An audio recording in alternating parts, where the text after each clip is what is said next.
Hey everyone, it's Kong again with another super condensed cycle-ending episode of Should You Summon for these two recurring Destiny banners. Sometimes with recurring banners like this, one featured unit will change out for another one, but both of these have already been run exactly as is, so we're in hardcore summary mode here.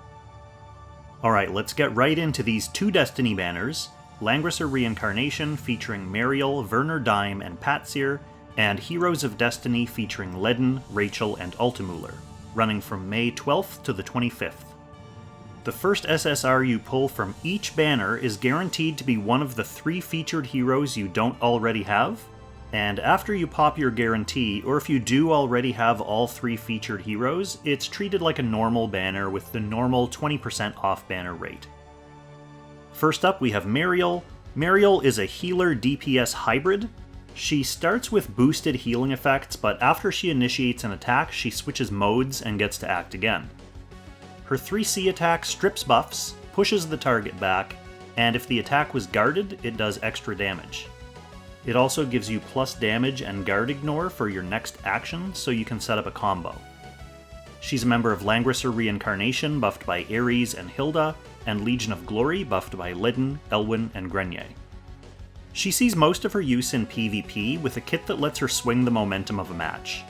She can bide her time and get some passive healing in to support your main healer while waiting for an opportunity to launch her 1-2 punch. She unlocks the defensive bond for Suzette, and she needs Light of Genesis for her defensive bond and Rosalia for her attack bond. Next up is Werner Dime. Werner is all about mobility. He boosts the mobility of nearby allies and lets them move through a defensive tile with no penalty. His 3C lets him select between a speed, attack, or defensive mode, each with different buffs. No matter what mode you pick, you gain a permanent +1 mobility and plus 5% to all non-HP stats, stackable up to 3 times. He also has an attack that ignores guard if you move 10 tiles before combat, making him a kind of long-range pseudo-assassin. He's a member of Langrisser Reincarnation, buffed by Ares and Hilda, and Empire's Honor, buffed by Bernhardt, Leon, Lance, and Rosenseal.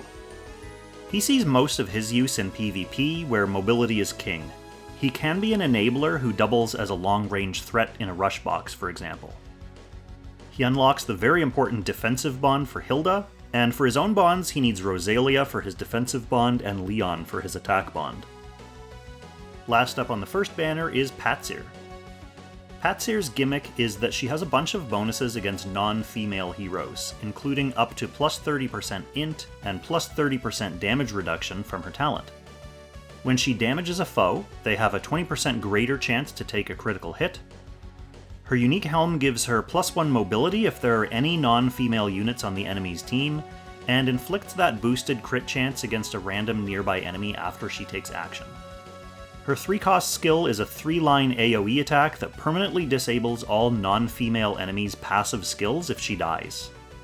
She's a member of Langrisser Reincarnation, buffed by Ares and Hilda, and Dark Reincarnation, buffed by Bozel and Licorice. In PvE, she's a key component of the top-scoring teams against Fenrir and Sleipnir in Ancient Beckoning.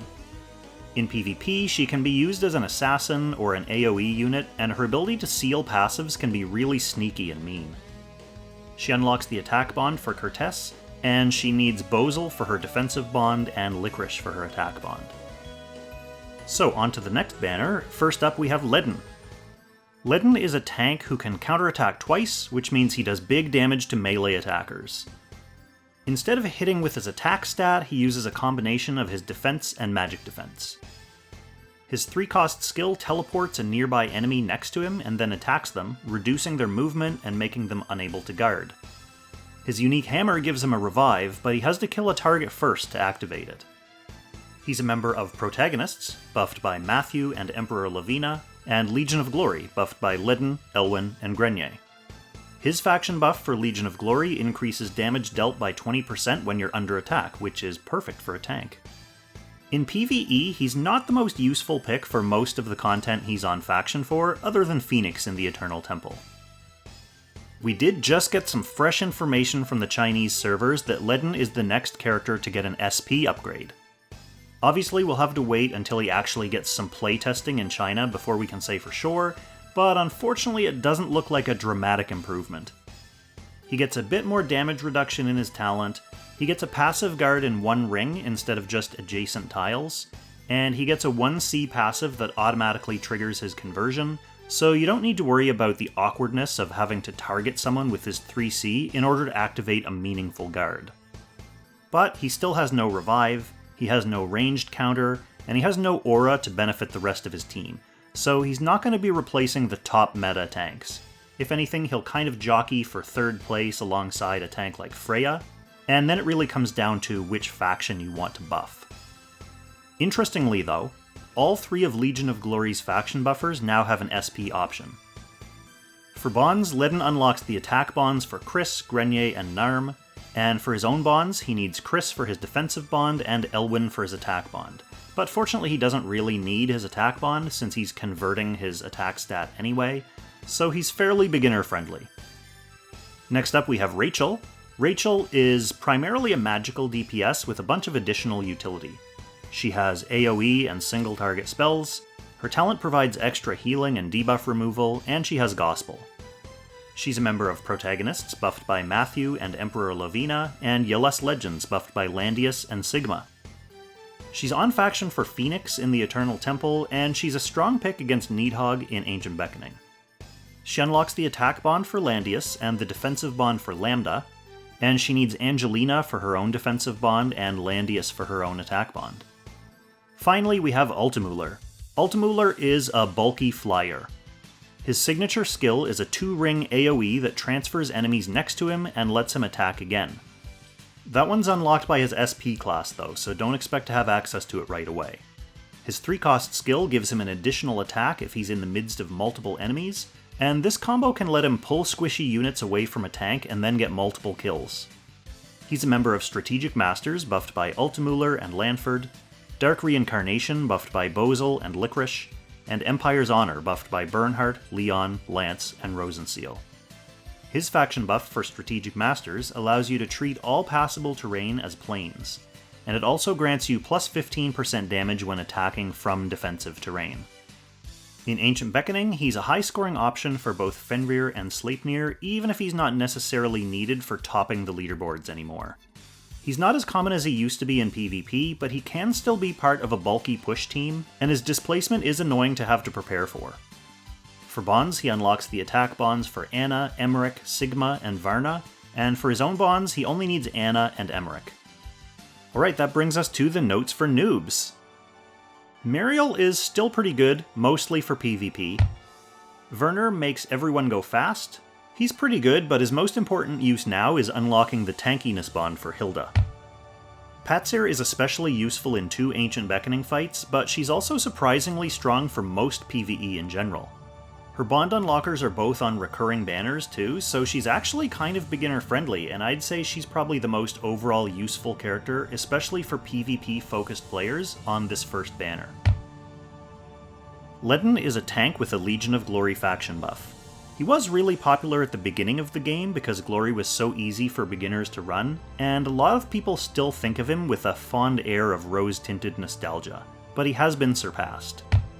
Rachel unlocks Landius' attack bond, and Altemuller is another pretty solid unit with easy bonds and a faction buff that's really convenient for PvE, making him a beginner-friendly catch if you do happen to get him. Okay, so that's the end of this major update cycle, and next week starts the next cycle with the launch of the Valkyria Chronicles crossover featuring Alicia and Selvaria, and we know that for sure because Zilong has already started promoting this on social media. We're also going to get another chance to summon Evil God Kruger and Werner von Eigel, Angelina, Lambda, and Mariandel, Dehart, King of the Red Moon, and Young Jessica, and Elwyn, Bernhardt, and Leon, so some pretty good Destiny banners in there as well. In China, this upcoming update cycle actually lasted 5 weeks, with the bonus week being the 2 Valentine's Day trade-in event banners featuring Clotaire and Rosenseal, and Elma and Ares, so that's another actually really good beginner-friendly summoning option. We'll also be getting Grenier's new SP class during this cycle, and since he's a special storyline character, we don't have to blow 4,000 Trinity Crystals in a lotto to get his upgrade stone. So fortunately he won't have to factor into your summoning plans, but he will be there in case you want to sink some resources into building him. Okay, so that's it for this episode. I'll obviously have much more to say next week when we get new characters, but in the meantime, thank you so much for watching, and I'll catch you in the next Should You Summon. Extra special thanks, of course, to our Langrisser tier channel members for generously supporting the channel directly. Shout out to Levitt, Derek Gunderson, Kate Soon, Jared Portela, Eden Seal, Jerome Meyer, Shara Ilimirius, and Harambe.